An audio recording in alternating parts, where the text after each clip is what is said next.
In Salt and Sanctuary, after finding a black pearl or getting enough salt to produce one, you're able to peruse the Tree of Skill, where you can spend your black pearls in an effort to learn new proficiencies and boost your stats. As you browse potential powers with which to buff yourself, you may have noticed small snippets of stories, both events that have been chronicled in the world of Salt and Sanctuary, and also fairy tales. Here in this short series, I'll present these stories for you, compiled in their intended reading order, as they can provide great insight into the overarching story of Salt and Sanctuary. Cyberphile proudly presents Salt and Sanctuary, Stories from the Tree of Skill.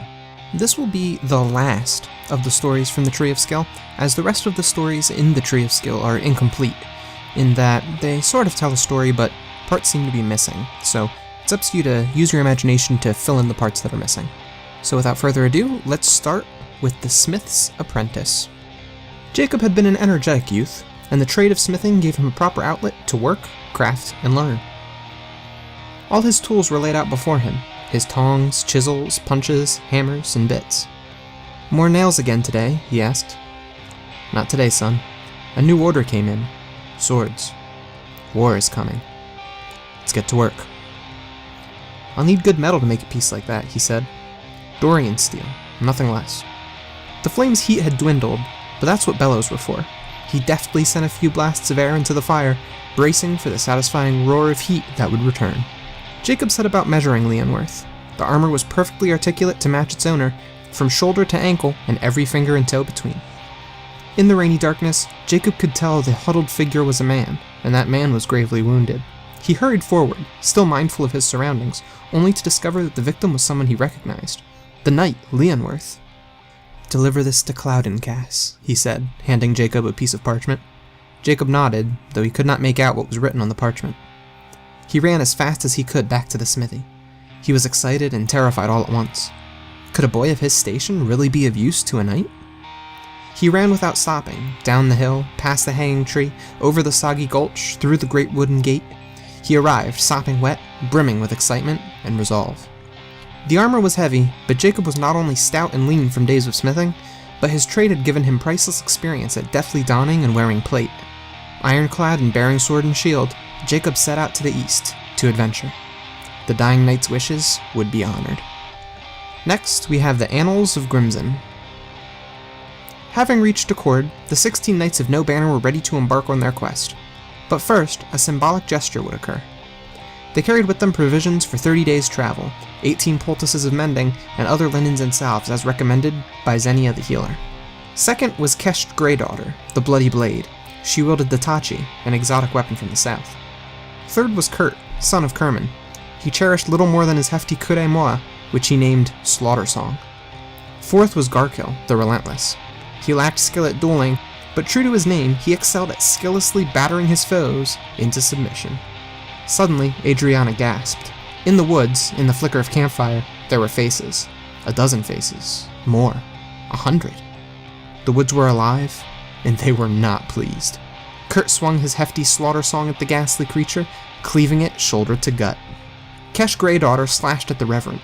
Her Tachi carved through the monster's leathery flesh 1, 2, 3 times, filling the air with clouds of ancient, putrid dust. The sky above the citadel had become a dark, unnatural purple. Clouds shrouded the structure, intermittently illuminated by glows from the top. It rose before them like some grim obelisk. The 16 Knights of No Banner were now only 7, but each man's resolve had only grown stronger. The citadel would fall, and with it, the dark arcana it harbored. Their party was now 4. Grimson, Plan, Kesh, and Kurt. But the end was in sight. The citadel! They bolted up the stairs. Held by dark magic, Grimson could only watch as Plan charged the faceless mage. The room exploded in fire and blood, and then, Grimson saw nothing. Next is the Teaching Codex. The Arcana, codified by the Elders of Fire and Sky, detail the methods and practice of a formidable wielder of the supernatural. The actual conjuration of magic is split into 2 categories, defined by their methods of conjuration, spells and incantations. A spell differs from an incantation in that it requires not only the spoken word, but a physical conduit to shape the powers drawn from fire and sky. Channeling the energy held in the ethereal fabric of fire and sky into a conduit is a technique requiring masterful attunement, not unlike reaching in a direction other than up, down, left, right, in, or out. A conduit has the following properties. It must adhere to the shape of a rod, it must be longer than an arm length, and it must be made of or weaved in magically attuned material. Magically attuned material is material that lies partially within the ethereal fabric, such as saltwood or the remains of a magical creature. Channeling fire and sky through a physical conduit has one alarming side effect: elemental imbalance. Fire and sky are like two sides of an intangible dimension, and attuning oneself too heavily in one direction or the other can be dangerous, even fatal. While trinkets and charms can reduce the effects of elemental imbalance, master mages actually embrace the dangerous effect, using it to amplify the power of their spells and incantations. A one-handed conduit can be more difficult to master, but frees a hand to the wielder. Of course, wielding one conduit in each hand could never work. A verbal spell command cannot be conjured through more than one conduit. The skilled dual wielder uses blade and wand in combat, distracting foes with blade to make vulnerable to elemental attack from the dual wielder's conduit. The challenge of dual wielding lies in the feat of the mind. The dual wielder must skillfully interact simultaneously with the physical and the ethereal. An incantation requires only the spoken word to be conjured, provided the conjurer possesses the proper elemental link to the ethereal fabric of fire and sky. Incantations require a complex focus of both mind and body. The fabric of fire and sky is more difficult to grasp with no conduit, but the highly attuned mage can feel its threads in all things. Next we have the Codex Malignant. It's only got 2 entries. Green, green, so the sky of bog, so fervid the allure, such a turgid, whirly world. Sky of bog, eye of dog, quaff a crimson pie. Next we have Merdra's Black Book. A brute wields shields. An elegant shadow relies only on his quickness, rolling, and tumbling to evade the clumsy attacks of his assailant. Evasion and parrying both require expert timing, but the diligent shadow possesses this. When blade meets crossbow, a well-equipped shadow becomes a well-rounded tool in the trade of death.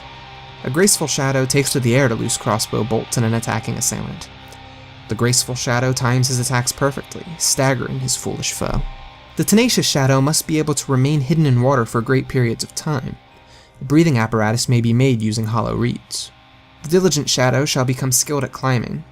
The practice of the diligent shadow is as follows. Without aid of feet, grasp a sturdy branch, pull oneself up until one's chin crests the branch, repeat 20 times. The diligent shadow must be swift. Practice at footing using stepping blocks. Drive at least 10 logs no wider than 6 inches into the earth vertically, no nearer together than 3 feet. Practice swordplay, dashing, and stealth atop these blocks. The tenacious shadow must attack without relenting. An alerted foe will always wither beneath the tenacious shadow's hail of arrows. A dagger is the most effective of weapons. If an attacker stabs, slashes, or strikes, a diligent shadow may parry with dagger. The diligent shadow plunges her dagger beneath the ear, forcefully pulling across the throat to the other ear, showing a great mercy. A blade may likewise be plunged into the body. The ideal location is beneath the armpit, between the 3rd and 4th rib. The victim must not be corpulent, as this may diminish the reach of the blade. And finally, the last partial story I have for you is the Eruzione. The Dorian ambush party gave every man among them the choice: death or slavery. Oxfall's heart longed for death, but choosing slaving gave him a third option: revenge. Kuara had been at work in the mines much longer than Oxfall, and she saw the fire in his heart immediately. Spirits were quickly crushed here, but his burned unnaturally bright. "Lift with your legs," chided Kuara. "You need a strong back, not a broken one." They were naught but pure focus. Blistered hands and aching muscles became light as feathers in smoke as Oxfall centered his mind on the 3 hearts: the tornado, the Erox, and the flame. The guards, full of fear, reached for their spathas, but Oxfall, channeling the heart of his namesake, the Erox, charged their post, maul in hand. Channeling the heart of the tornado, he whirled fiercely, crushing the face of the closest guard such that his eyes were forced from his skull. Oxfall's army finally crested Redstone Ridge. The encampment that came into view below them was exactly what he feared: dozens of tents and campfires, hundreds of troops, and the Dorian standard. But Oxfall had something greater: the Heart of Fire. And thus concludes my Stories from the Tree of Skill series. I hope you enjoyed it, and I hope you stick around for what's to come.